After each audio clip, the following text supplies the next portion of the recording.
ওইদিকে কবরও তৈরি হয়ে গিয়েছে। এবার আপনাকে নিয়ে যাওয়া হবে জানাজার নামাজের জন্য। নামাজ শেষে এবার কয়েকজন মানুষ আপনার খাটিয়া কাঁধে তুলে নিয়ে যাবে আপনার আসল গন্তব্যের দিকে।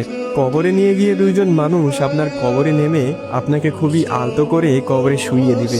সাদা কাপড়ে মোড়ানো লাশের বাঁধনগুলো খুলে দিবে আর মুখটা বের করে দিবে। তারপর তারা উঠে আসবে আপনাকে একা রেখে। তারপর আপনার কবরের উপর বাঁশ বেছানো হবে ঢেকে দেওয়ার জন্য। এবার সবাই আপনার কবরে মাটি দিচ্ছে। আপনার উপরে বেছানো বাঁশের ফাঁক দিয়ে আপনার উপর কিছু মাটিও পড়ছে। এবার মাটি দেওয়া শেষে সবাই দোয়া করে চলে যাচ্ছে সেই 3.5 হাত অন্ধকার ঘরে আপনাকে একা রেখে। এই সব কিছুই আপনি বুঝতে পারছেন, দেখতেও পারছেন, আর হয়তো খুব চিৎকারও করছেন, কিন্তু কেউ আপনার চিৎকার শুনতে পায় না, দেখতেও পায় না। এবার শুরু হবে আপনার দীর্ঘস্থায়ী কবরের জীবন। কিছুদিন পর ধীরে ধীরে সবাই আপনাকে ভুলে যাবে। আপনজন, বাড়ির লোক সবাই সুন্দর আনন্দেই জীবন কাটাবে। সবকিছু ঠিক আগের মতোই চলবে, সব থাকবে, শুধু থাকবেন না আপনি।